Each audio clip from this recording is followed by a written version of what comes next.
Look, everyone knows that getting a divorce can be bad for your wealth. It can cost a lot of money. So why do people also put themselves in a position where a divorce can also affect their income?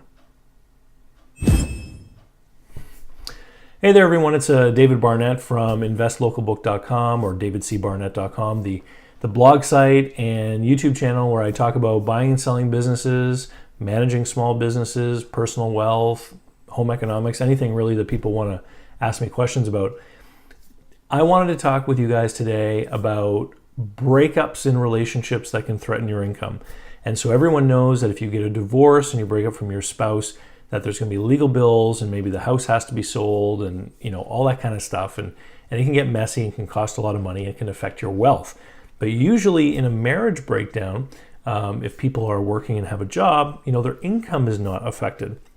That's not the case, though, in the kind of relationship breakdown I'm talking about. I'm talking about a group of owners, either partners or shareholders, that all of a sudden have a difference of opinion about how things should be run in a business and what can happen when they decide that it's time to split up.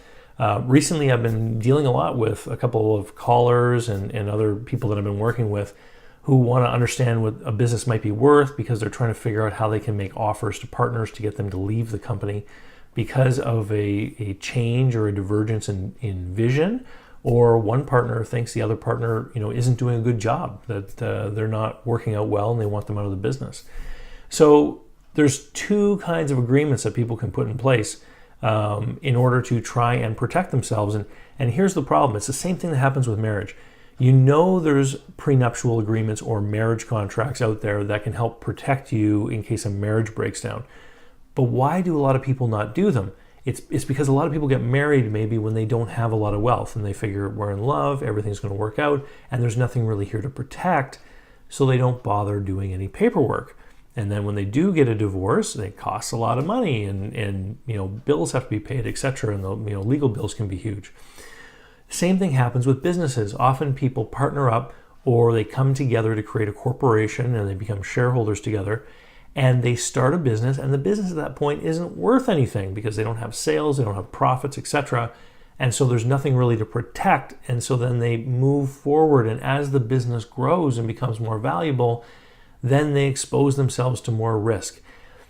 The time to, even if you're not going to invest in the services of a lawyer, to put a partnership agreement or a shareholders agreement together, you should try to put something together in writing so that at least there is a framework for how to end a business partnership or business marriage when the time comes. I took a quick look online, and there are websites where you can basically pay like $20 to buy a form document that you can fill out with your partners to at least create a framework of understanding so that if the time ever came, you can point to something and say, look, at one point we were on the same page about how we were going to dissolve this business arrangement if we ever had to.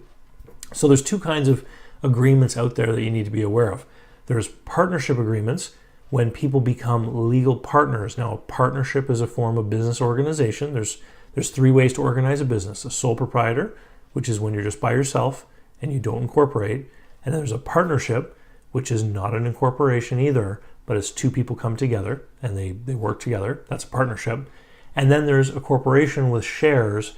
And if you create a corporation with other people, they often call themselves partners, but in reality, they are shareholders together. Okay. And so for people that create a corporation, they need to have a shareholders agreement. And often the corporation itself is a party to the agreement. Okay. And that shareholders agreement is going to define how the partnership or common or joint ownership of the company will come to an end if one person wants to leave.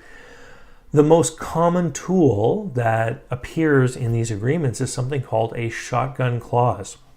Now, the way that the shotgun clause works is it simply says that if any partner or shareholder wants to leave, they can make a purchase offer to the other shareholders or partners, and that person receiving the offer has the option of either accepting the offer or executing it themselves. Let me give you an example.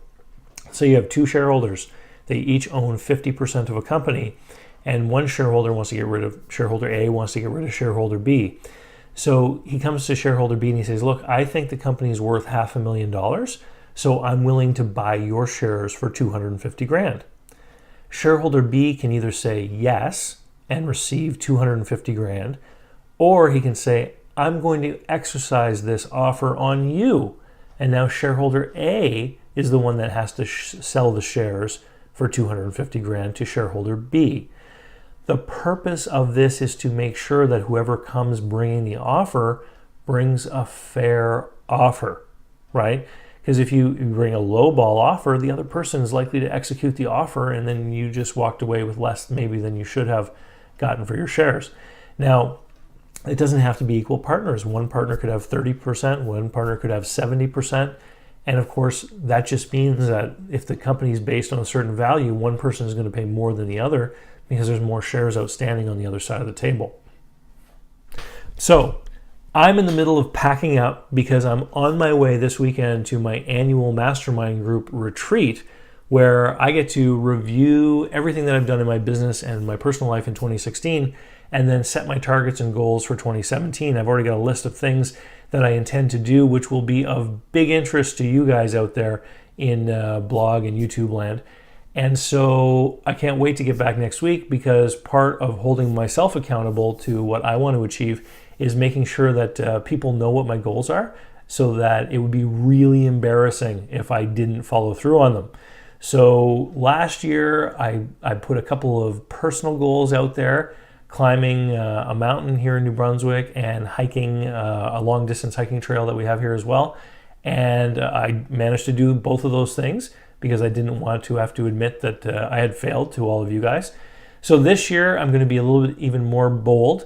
I'm probably going to come back next week with a big list of all the things that I hope to accomplish as far as business anyway, so that you guys out there can all hold me accountable, because some of those things are going to involve new courses that many of you have been asking me for a long time, as well as things like converting some of my books into audiobooks, which is something I've been procrastinating about, but 2017 is definitely going to be the year that I do some of those things. Anyway, if you haven't already, get over to davidcbarnett.com, sign up to my email list. Email subscribers get videos first, as well. From time to time, very rarely, I sometimes do special offers on some of my programs and products. Those special offers are only made to people on the email list. We'll see you later. Stay warm. It's getting pretty cold around here.